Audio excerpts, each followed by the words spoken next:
Welcome to the Deep Dive. Today we're venturing into a place where Chicago's deep history and, well, the spine-tingling world of the paranormal aren't just neighboring. They've completely intertwined. Exactly. We're heading to Bachelor's Grove Cemetery.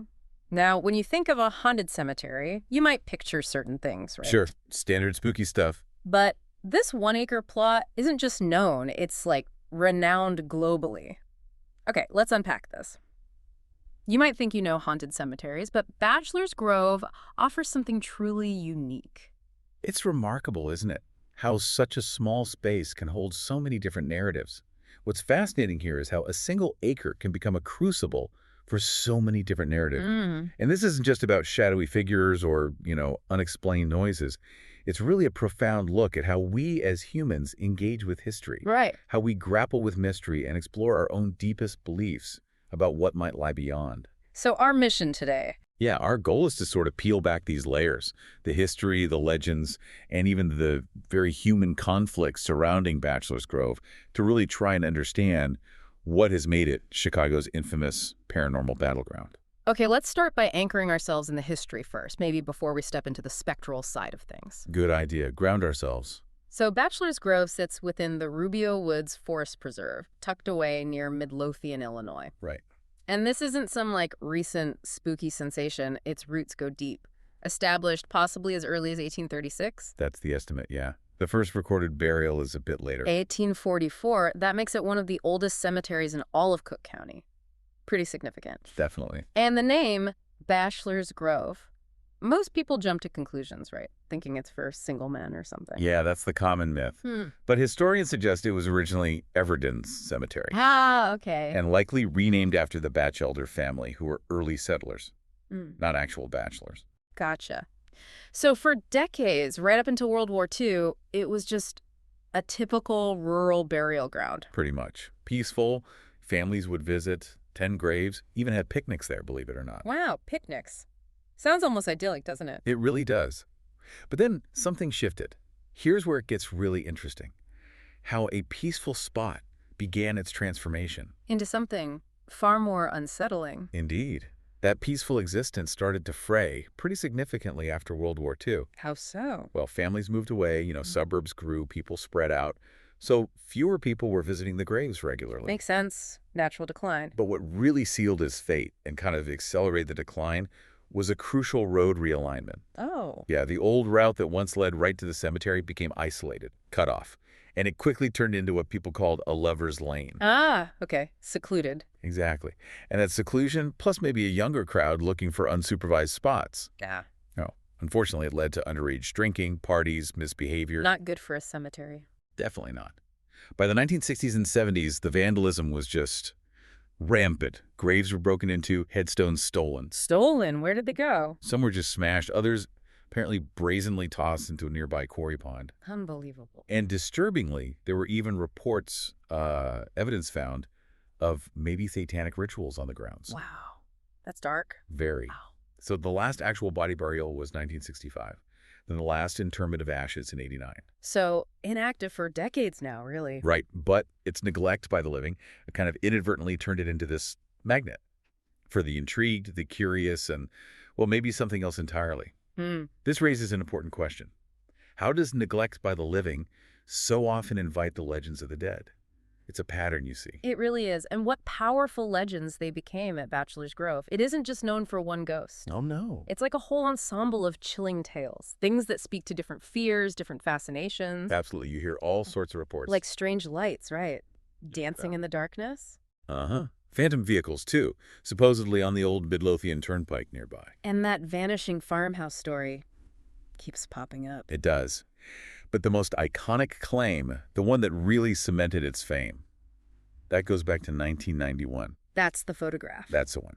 Taken by a paranormal researcher, Judy Huffels. Infrared photo. Of the White Lady.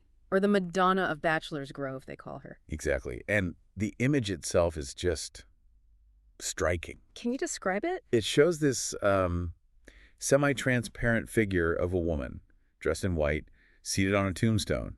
Her dress almost seems to glow against the darkness. Chilling. And the legend that grew around her. Very poignant. The story goes she's a grieving mother, forever searching for her lost child in the cemetery. Wow. That's an image and a story that just sticks with you, doesn't it? It absolutely does, and that photo is definitely a cornerstone of the whole Bachelor's Grove legend. But it's not just her, right? There are other stories swirling around. Oh yeah, beyond the White Lady, you've got other compelling narratives adding to the mystique. Like the phantom farmhouse you mentioned. Right, this spectral two-story Victorian house. People claim it appears in the woods, sometimes with a glowing light. And Then it supposedly shrinks or just vanishes as they get closer.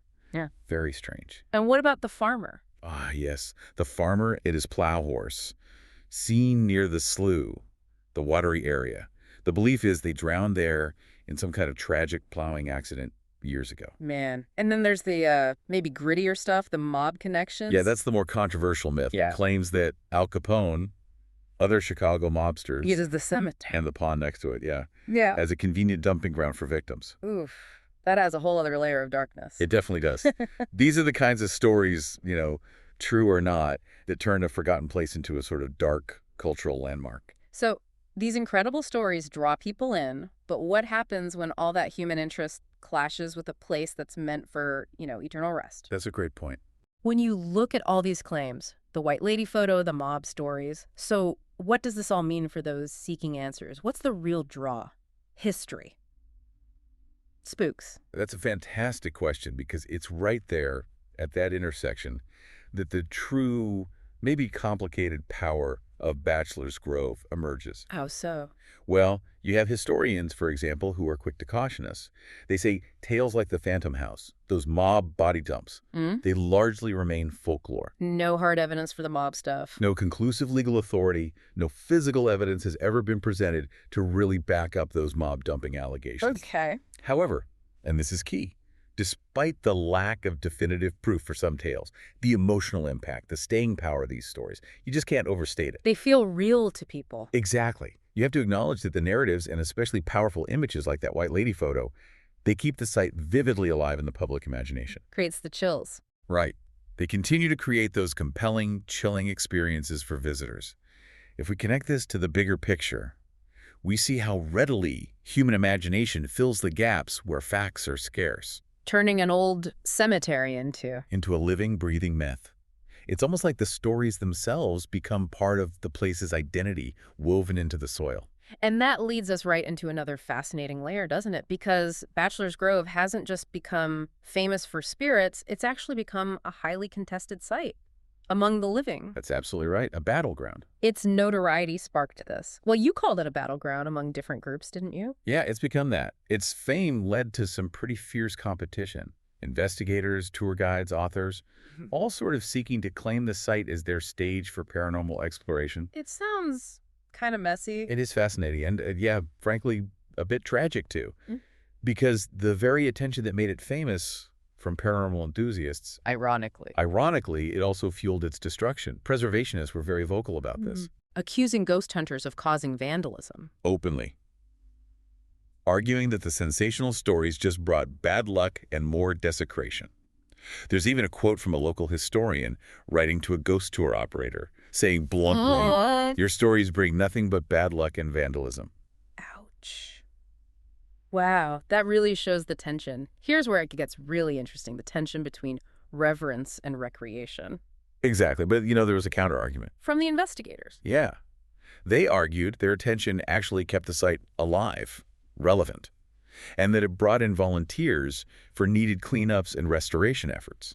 So two very different views. And the authorities, the police, forest preserve folks. Oh, they're definitely caught in the middle. And quite weary, I'd say, of the constant stream of thrill seekers and vandals the place attracts. It's closed at night, right? Officially closed dusk till dawn. And they do issue tickets, make arrests for trespassing. They're serious about it. Trying to keep control. Trying to.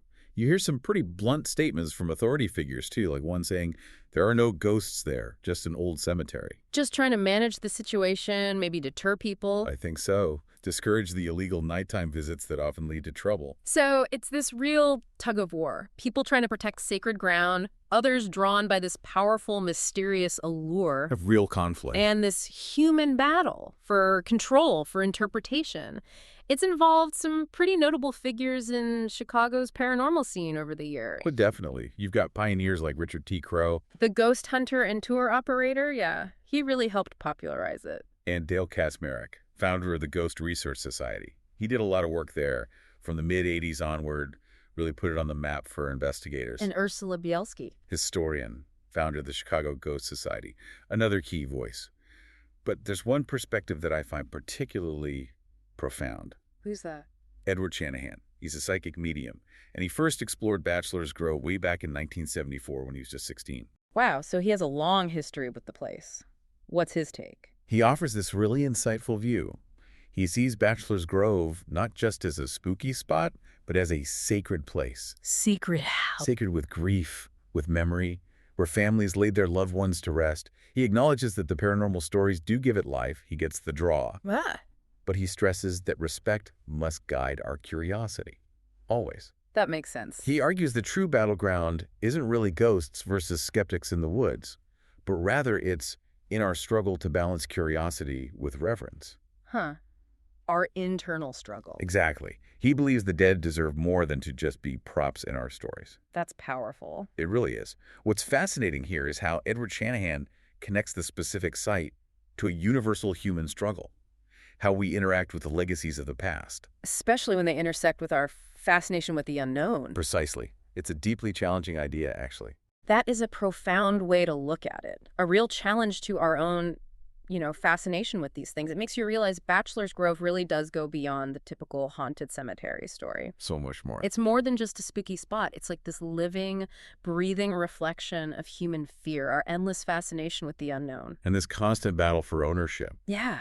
Not just of land, but of stories, of legacies. It really makes you pause and think about what we're really looking for when we seek out these kinds of places. Absolutely. And, whether the White Lady is a haunting myth, a genuine message from beyond, or maybe just a trick of the light in a camera lens, Does it almost matter? well, the stories themselves undeniably reveal more about us, the living, than they necessarily do about the dead. How so? They speak volumes about our anxieties, our deep-seated need for mystery in a world that often tries to explain everything away, Uh-huh. and also our capacity for both really deep reverence and, unfortunately, profound neglect, too. Uh-huh. It forces us to confront how we choose to remember or maybe forget those who came before us. Mm. So, for you, listening right now, this raises an important question for you to ponder. In every ghost story, what part of humanity is truly haunting us? That's a heavy thought to end on. It is. Bachelor's Grove, in the end, it remains Chicago's paranormal battleground, absolutely. But perhaps, in all its complexities, it's also its most powerful teacher.